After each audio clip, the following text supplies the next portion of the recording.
Good afternoon, everyone. Thanks for joining us today. Well, the last people are joining. I can maybe already start. Welcome everyone to the Investors webinar of the EU-LAC Digital Accelerator. We will explore investment opportunities in the EU-LAC ecosystem today.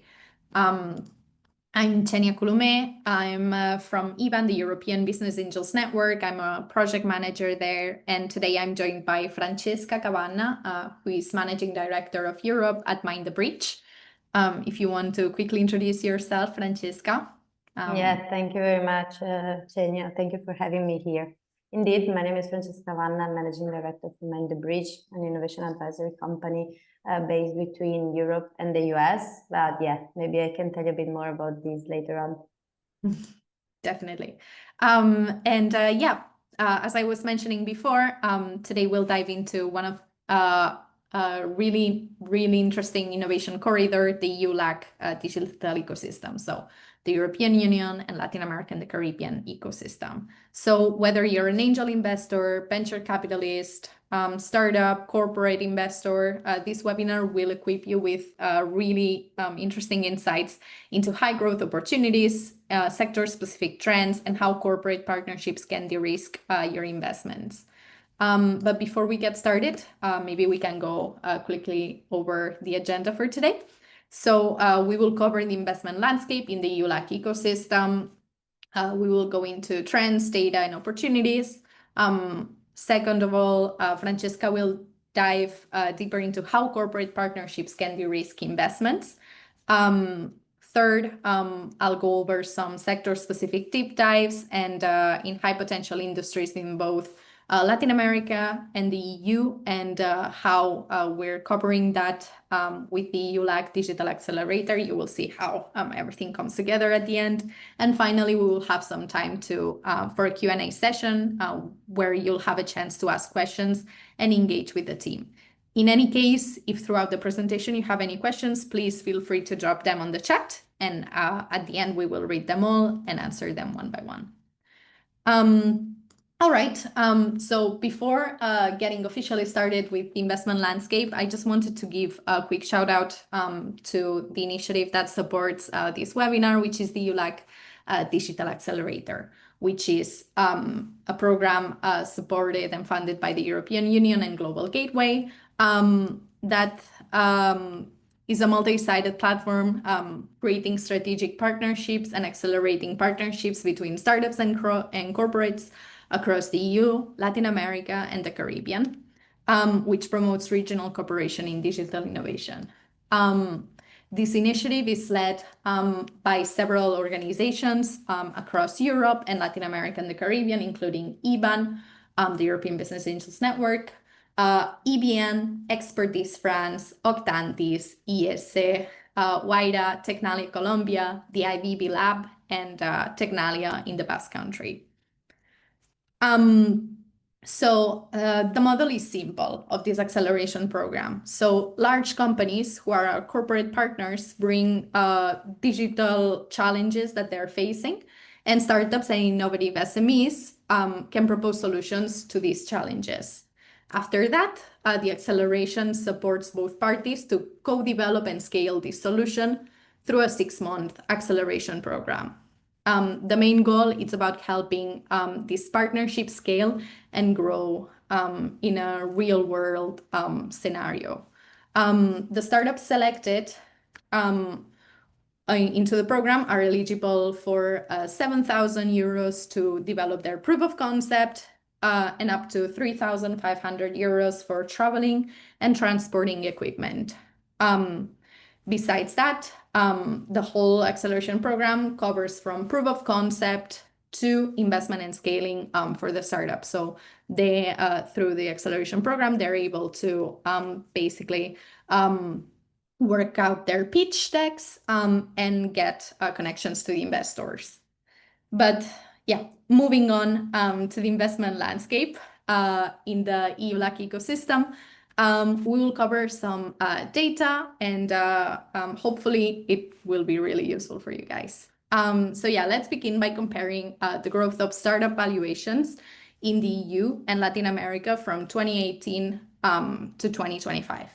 So in the EU, on the right-hand side, the total enterprise value of private startups has shown a steady growth, with a significant increase in the number of unicorns and future unicorns. By 2025, the EU ecosystem has reached its highest total enterprise value, reflecting a mature and thriving environment for startups. This market is strong, has consistent growth, and has more startups achieving higher valuations and attracting a substantial investment. In Latin America and the Caribbean, we see a similar but even more dynamic trend. So, of course, the total enterprise value is lower than the EU. It has experienced a sharp rise in valuations over the past 4 or 5 years, particularly from 2021. So by 2025, this year, the region shows a pretty big increase in unicorns and future unicorns, signaling a fast maturing ecosystem with expanding opportunities for investors. Connecting the two, we see a global trend of increasing startup valuations. So the EU market remains more established with higher total values, while Latin America and the Caribbean is emerging as a dynamic and high potential region, offering great opportunities for investors looking to diversify into fast-growing markets.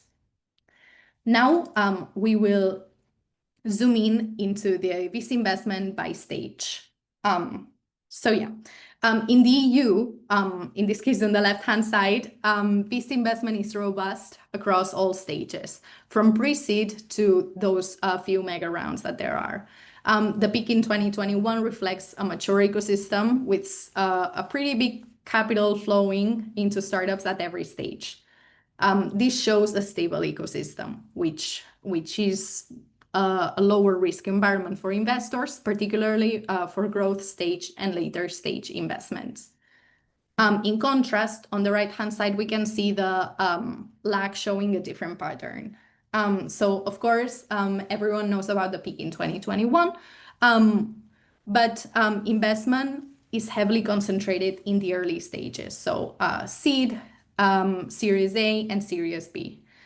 This indicates a younger ecosystem with high growth potential, but also higher risk. So for investors, this means opportunities to enter at lower valuations and support the next wave of unicorns.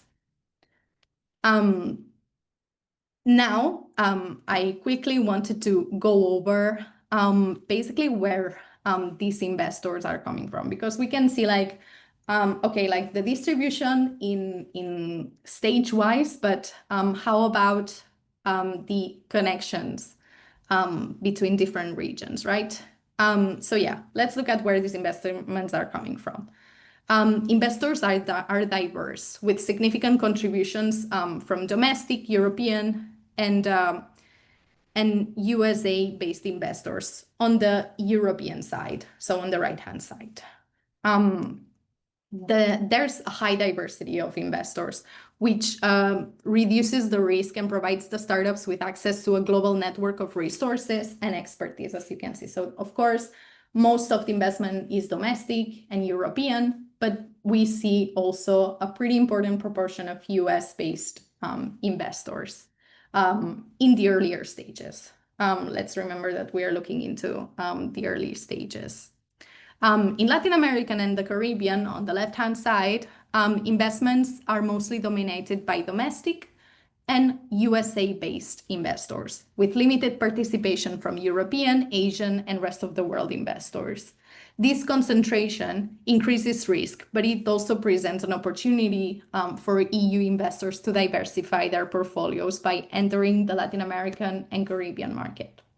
So this means that as of today, the US is practically the only one benefiting from investing in the early stage LAC ecosystem, the Latin American and Caribbean ecosystem, where EU-based investors seem to be missing out on a lot of early stage opportunities here. So by leveraging global connections, European investors could actually benefit from a first mover advantage by tapping into a market that would provide these startups with more opportunities to scale and a global outlook.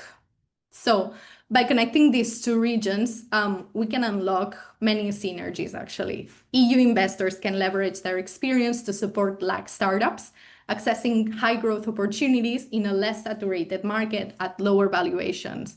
Meanwhile, LAC startups can benefit from EU investor networks, gaining access to additional funding and other scaling opportunities beyond Series A or B, like they can get in their own local markets. So programs like the EU-LAC Digital Accelerator, for instance, further facilitate these collaborations by providing grants, mentorship, and corporate partnerships.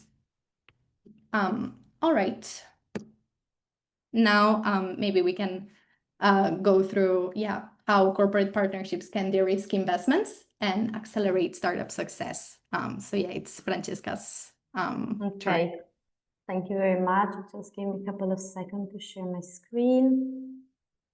Let's see if the technology will be on our side. And now can you confirm that you're seeing my full screen?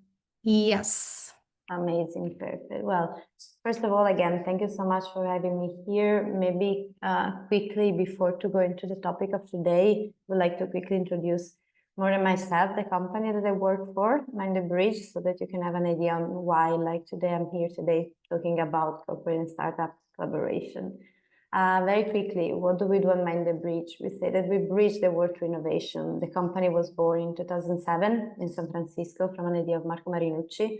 At the beginning, the company was really a connection between the European startup ecosystem and European founders together with like the environment of Silicon Valley. So it was really a point contact for all those European founders that wanted to go to Silicon Valley and experience that kind of ecosystem that, as we all know, is like a very vibrant and dynamic ecosystem.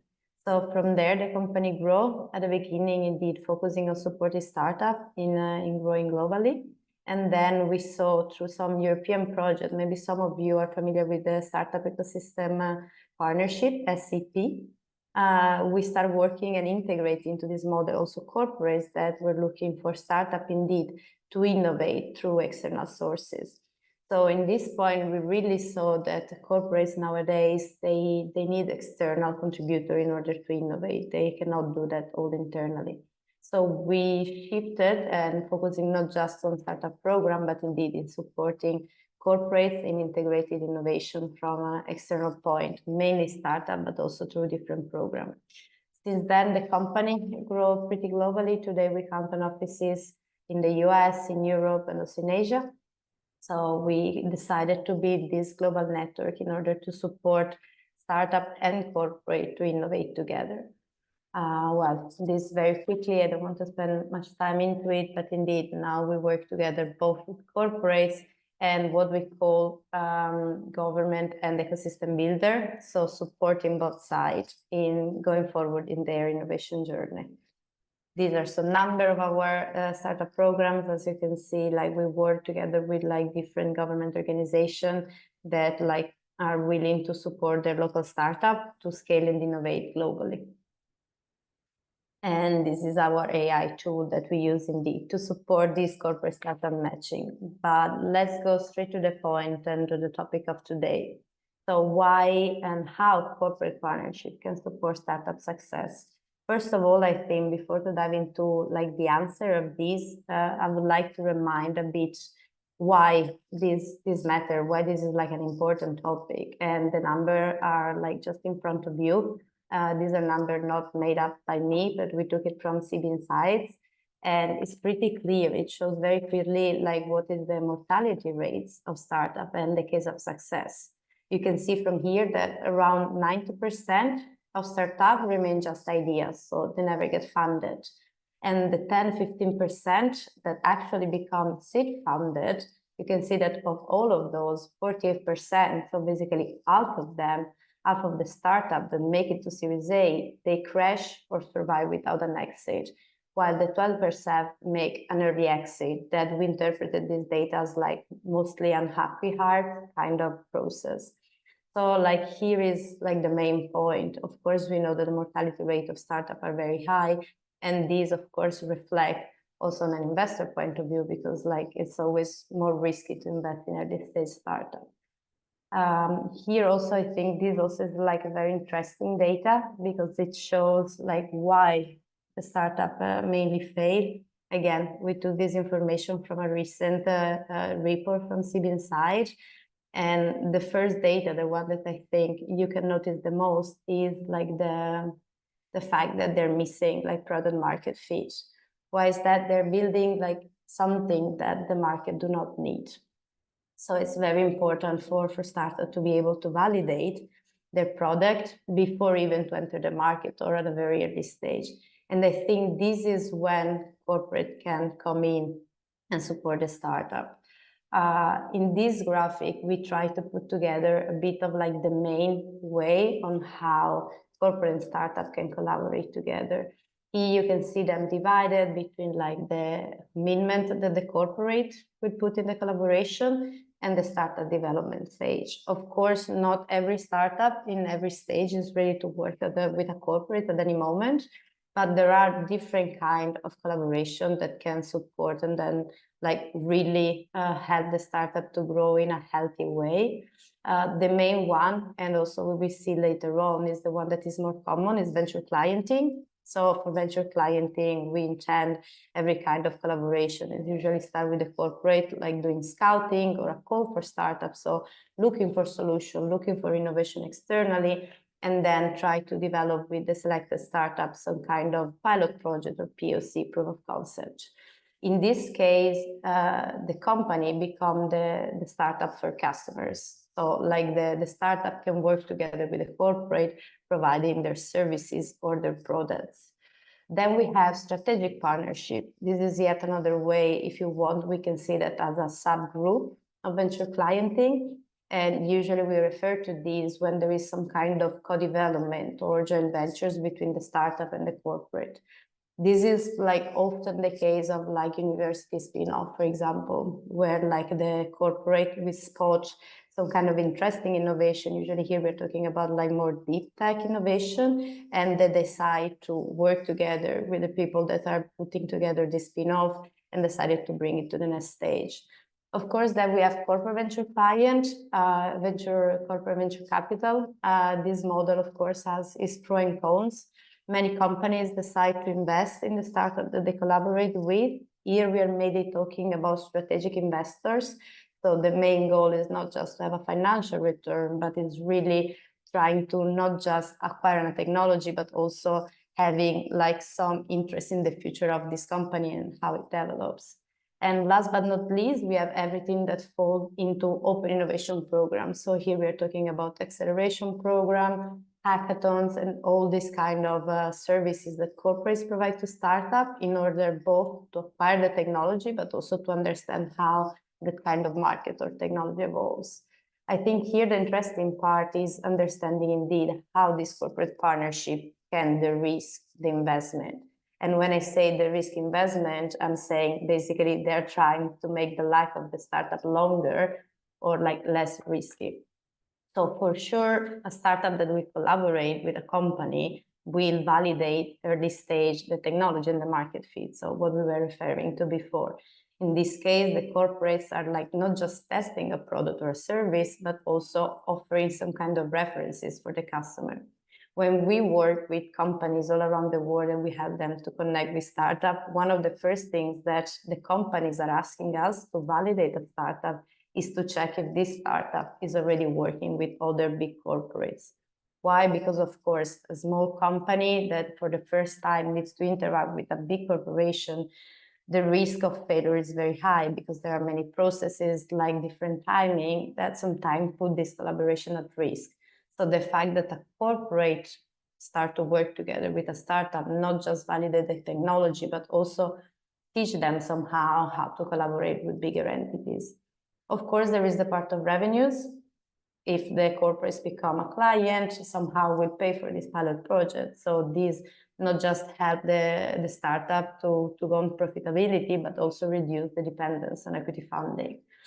We have all the theme of regulatory and compliance support. Let's not forget that startups are by definition entities with less resources internally. So like many times, like they really struggle to check all the regulatory setting to enter in a new market, even more again, when we're talking about like incremental innovation and like deep tech technology. So these collaboration together with the corporate can support the startup to understanding better what is the landscape in which the startup is trying to enter.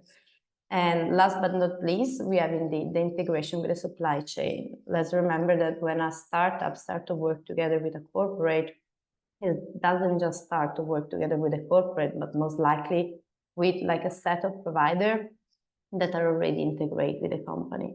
So this again give to the startup more chances to have like a better visibility and potentially to start collaborating also with other entities. So this is a bit, let's say, the map of the kind of collaboration that can be done between a corporate and a startup. If we go to the next slide, we can see the benefit that like these three different actors can have during the collaboration. Of course, for startup, we kind of already say it. They will have a faster go-to-market in the moment that they start validating their product or services with a corporate, and the corporate can help them to adjust what they can offer to the market. They get access to distribution channels. So what we were saying before about the supply chain, they can learn from corporate processes, and of course they acquire brand credibility. While like getting to work together with a large corporation, they can really get more credibility to work both for other corporations or of course raising capital. They have somehow some references to show off. And then we have the benefit for corporates. For sure, they don't do it for free. They don't do it just, you know, for doing some charity around and supporting innovation. Of course, corporate get access to new innovation, usually at a lower cost. The developing this internally, this is like the basic principle about an innovation, and this is the reason why corporation cannot do innovation just internally. They can test new technologies without having like big internal R&D costs. So they can literally try and take new innovation from outside, test them on their facility, and then understand if they want to invest more to develop something internally. They can build a pipeline, of course, for strategic M&A or investment, or even just to integrate in their supply chain what the startup can offer. And again, let's not forget that in 2025, corporate cannot afford to avoid to do innovation. So even just their positioning in terms of innovative companies is very important. And this is like why for many years, like in the innovation space, we had a lot of what we call innovation theater. So it was almost more important to communicate that a company was working together for a startup rather than actually focusing on the pilot project or like the collaboration. These things now we see is shifting. Nowadays, the focus is way more on result. This is also because like a lot of innovation budget within corporates have been cut. So now it's really like, okay, we continue to do innovation, but it's not innovation theater anymore. Now it's really focused on result. We want to see what is the return on investment on innovation projects. And this is what is making like the big shift within corporate innovation. And then, of course, without saying, we have the benefit for the investor. And like you can easily understand that when a startup collaborates with a corporate, it helps to reduce the technology risk and the market risk. Because like we have like a bigger entity that is validating the technology and showing like an interest, a demand, a market that can help the startup to develop further on. And then, of course, they can help to increase the probability of scale, because like you start working with a large corporation, then most likely you will have more company interested in your product or what you're doing. And then we still have the exit opportunities, of course. Like, let's remember that many times corporates that start working with startup, if the product reveals a fit, can have the chance to acquire then the startup, to acquire the technology, or even just to acquire the talent. So this is always a good exit opportunity. Of course, it's not all flowers and butterflies. I think it is important also to highlight that sometimes like also corporate collaboration can have few risks. Here you see few. I think that like the most important one are like the actual property IP risk.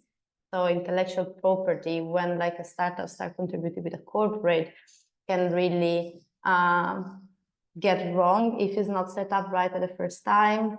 There is cultural misalignment majority of the time. We follow for our clients many times POC projects, and we see this every day. We have, like, I always make the comparison of the startup as a little mouse and the corporate like a big elephant. They're completely two different animals. They don't speak the same language. They don't have the same needs. On one side, we have like a company that have like little resources. They need to act very fast. They're very flexible because probably the team is very small. They just want to progress and go forward. On the other side, we have a structure and an organization that needs to follow certain rule, and making these two work together is not always like a easy path. But indeed, with the right adjustment at the very beginning, it's something that can be easily done. And then, of course, there is the point of the alignment in the strategic objective. Not all the time when a corporate and a startup work together, they do it for the same reason. So it's very important to make this clear, to make sure that the goals are aligned and the incentives as well are aligned. And this is one of the first strategies to mitigate those risks.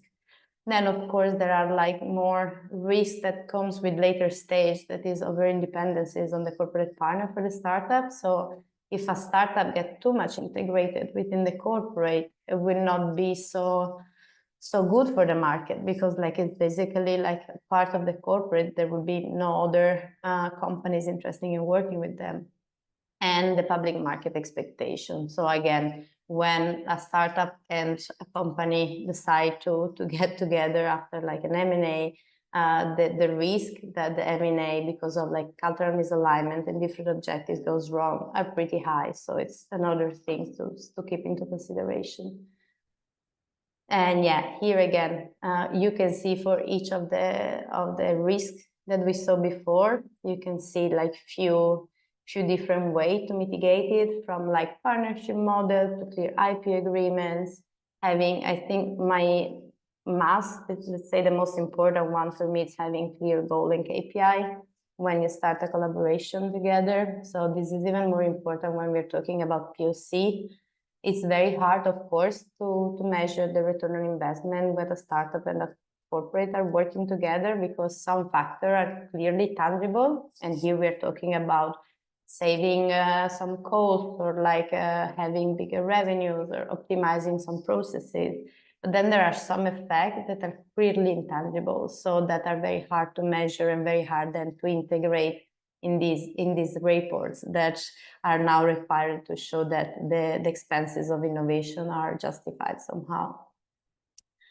I will just comment on this, and then I think I will close. Again, here the main message is that partnership between corporate and startup are not a nice to have, but are really a real risk mitigation strategy. In the graph on the right, you can see, this comes from a research that MindTheBridge do every year about like open innovation leaders and how like they act towards like different open innovation models and strategies.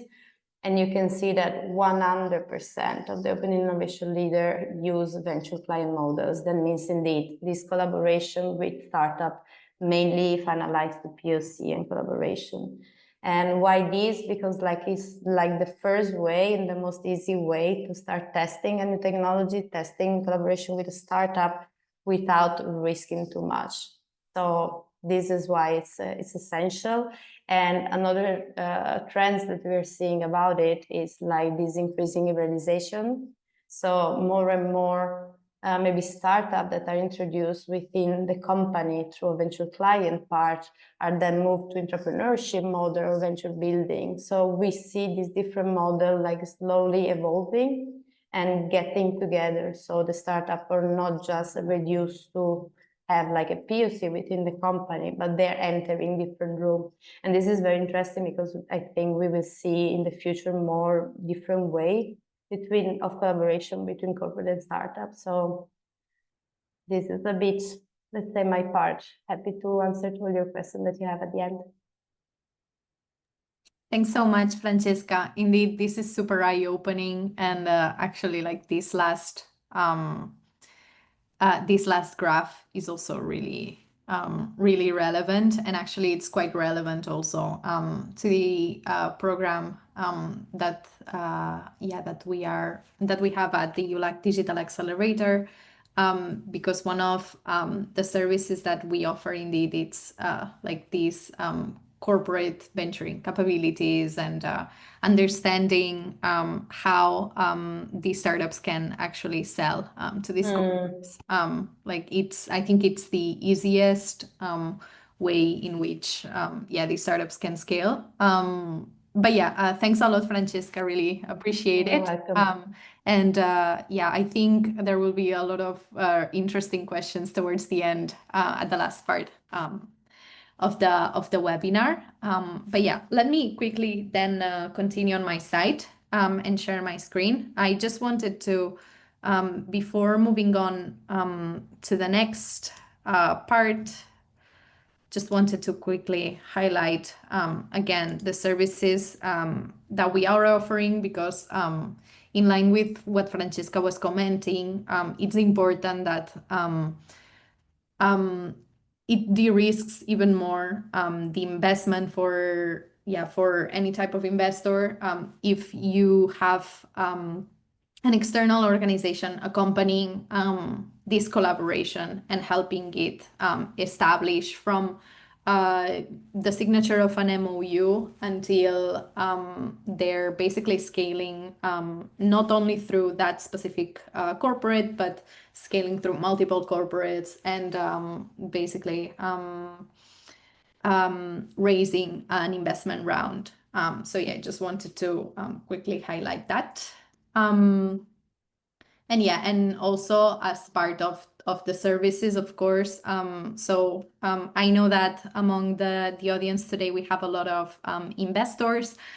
So just so you know, part of the services are connections with investors. So if you're interested in learning more about the specific startups that we are working with at the accelerator, please don't hesitate to drop us a message, and we will be happy to make any relevant connections at any point.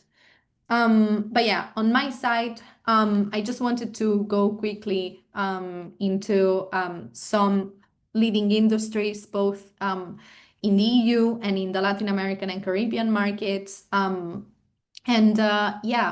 Show you a few examples basically of startup corporate collaborations and that are also cross-border. Just wanted to quickly highlight some numbers here on leading industries by VC investment. They're not that different between LATAM and the European Union. But I thought it was interesting, to highlight some of these as they are particular focuses of the EU-LAC Digital Accelerator. Let me just quickly go through it. In the top three sectors in terms of VC investment, we can find, for example, health. The EU-LAC Digital Accelerator supports startups in health tech, telemedicine, biotech, pharma, digital health solutions. And actually, one of our success stories here, I'll just quickly go through it, but it's NanoGrow and NuCaps, who are two innovative biotech companies that we recently accelerated. Together, they went on a partnership to develop an oral localized therapy based on antibodies for a specific disease, for ulcerative colitis. And this collaboration actually enabled them to expand their services and hopefully secure additional funding. Again, for investors, this sector offers opportunities to support solutions and really scalable collaborations that address critical health challenges. So we have more of these partnerships being accelerated. And if you're interested, just drop me a message. Another collaboration actually that I wanted to highlight was Engage, an Italian fraud detection company, and ID Maps, who is a Jamaican identity verification startup. Together, they're tackling fraudulent transactions in digital payments, so in fintech. The EU-LAC Digital Accelerator connected these two companies through our matching platform, and by combining engages fraud detection algorithms with ID Maps identity verification technology, they created a solution to reduce fraud and improve security. They've already done some pilot projects in Italy and in Jamaica, and now they're exploring opportunities to scale across Europe and Latin America. Transportation as well is one of the other major sectors, and the EU-LAC Digital Accelerator also supports startups in logistics, mobility, smart transportation solutions. I just wanted to highlight another partnership actually. Wild Robotics, a Latin American robotics startup, and KUKA, who is a global leader in industrial automation. Together, they're transforming actually the palletizing process, so making the pallets. The digital accelerator connected these two, enabling them to integrate advanced robotics into palletizing operations. This collaboration has made the palletizing process 10 times faster, significantly improving efficiency and reducing operational costs. At the end of the day, by comparing these sectors, we can definitely see the synergies between Latin America, Caribbean, and Europe. The EU-LAC Digital Accelerator plays a crucial role in bridging these ecosystems, creating opportunities for corporates, for investors, and for the startups themselves, and support high growth initiatives in both regions. So for investors, this means that we are granting you access to high growth sectors in two different regions. We support cross-regional collaboration to de-risk these investments and accelerate the growth. And we connect the dots in between these two regions. So whether you're interested in fintech, health, enterprise software, transportation, or any other sector, the accelerator provides the resources and partnerships that you need to maximize the returns and drive innovation. So that is all on my side. Actually, now it's time for Q&A, questions and answers. So please, if you have any questions throughout the whole presentation, please feel free to drop them under the comments. Let's see. All right, so we have a couple of them. Let me see. Could you explain the application process? We are in the process of developing multi-million-dollar smart buildings. Who are the ideal corporate partners for us? So I think my colleagues at Australo can share the link, but within the EU-LAC Digital Accelerator, we have a matching platform where you can register and basically look for corporate challenges. So that means that a specific corporate is interested in accelerating with the startup and partnering up with the startup, and there you'll be able to connect with that corporate, have a meeting with them, and hopefully sign an MOU and apply to the open call that we have open at the moment. Marco asked how to connect with investors. So that depends whether if you're a startup, I'm assuming you're a startup. As I was saying in the previous question, we have a matching platform where your startup can connect with corporate challenges. There you will be able to explore different challenges of multiple corporates in multiple sectors and have meetings and schedule meetings with these corporates to basically assess whether your solution is exactly what the corporate is looking for. After that, once you have both decided to move forward, then you can apply to the open call. And during the acceleration program, part of the acceleration services that we offer are matchmaking services, where basically you will develop your pitch deck and have some meetings with some investors. Tayana, do you have Caribbean specific data? So the data that I was looking at on my side was LATAM plus Caribbean.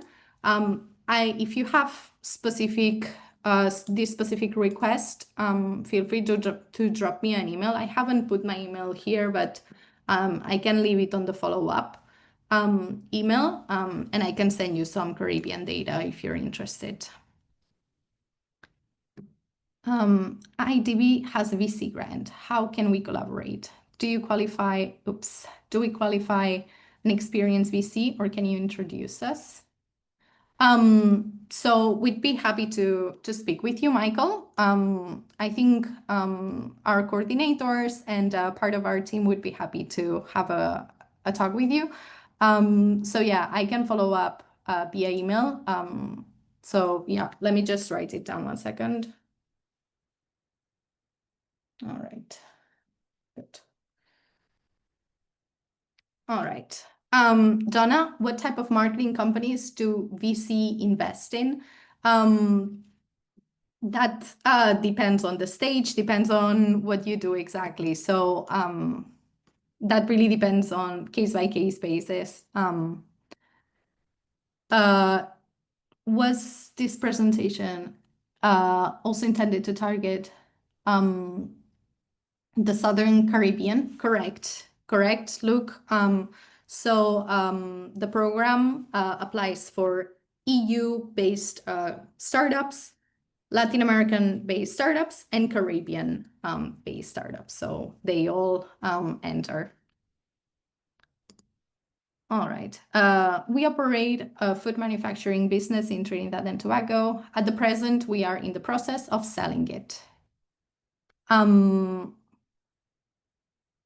So this acceleration program, HESMA, this acceleration program applies for startup corporate collaborations. So unfortunately, from what you're telling me, I don't think that this acceleration program applies to your specific case.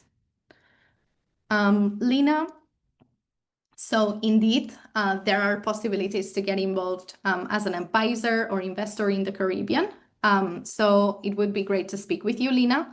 As part of the European Business Angels Network, myself, we deliver part of these services. So I think it would be great to further speak with you. And yeah, please reach out via email after we send out the follow-up. And yeah, we will be happy to explore those opportunities. All right. We will follow up with everyone after the webinar finishes, just with the recording of the webinar and the slides.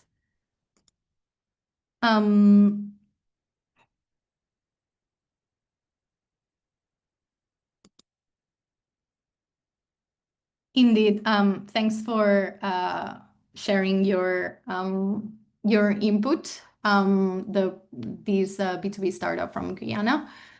Indeed, in the matching platform, you can find about 70 challenges from corporates, both from the EU and Latin America and the Caribbean. So feel free to check them out.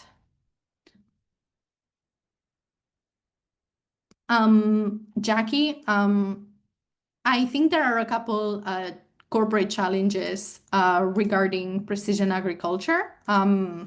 But yeah, please feel free to check out the matching platform. We can wait a couple more minutes for other questions, but just know everyone that you will receive a follow-up email to all the attendees today with the recording and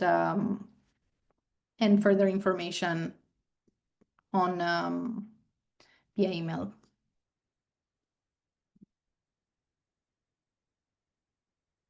All right, we can wait a couple more minutes for any additional questions.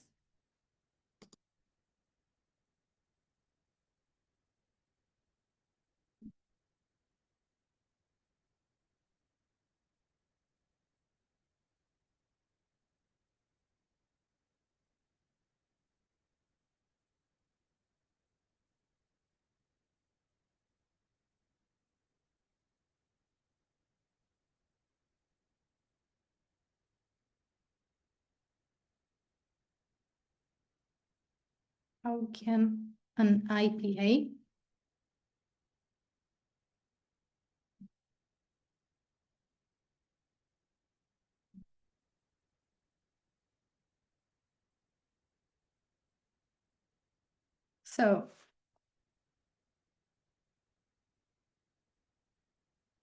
Andrew asked, how can an IPA become a bridge between investors and startups? We are based in Suriname. So I'm not sure I'm aware of this company type, but if you're interested in publishing any challenges or responding to any challenges, please feel free to reach out to us after the webinar, and we'll be happy to support.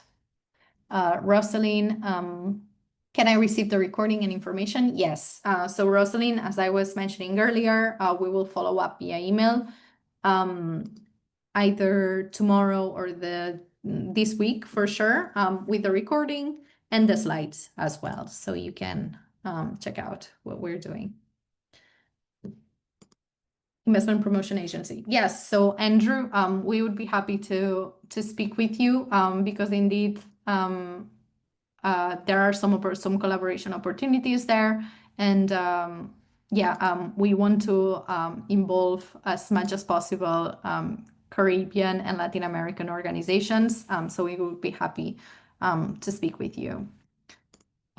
Shiva is the matching platform exclusively for investing in the business, or are the corporates looking for entities to assist with some challenges they are working on? So it's precisely the second thing that you were mentioning. So in the matching platform, actually, we have different types of entities. So we have some investors, we have some corporates, and we have some startups. In the matching platform, you'll be able to see challenges, which are challenges that we identified from corporates. And you, as a startup, you can reply to those challenges by scheduling meetings with the corporate directly from the matching platform. Hope that answers your question.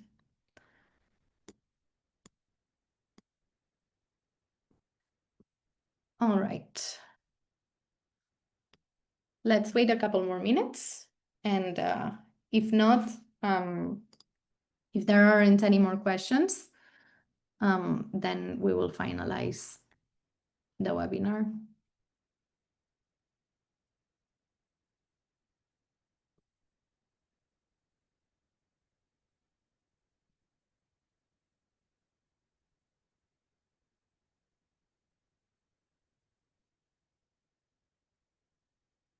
All right. If there are not any more questions, in any case, if you have any additional questions, you can always reach out via email to us. But yeah, thanks a lot again, Francesca, for jumping into the webinar today.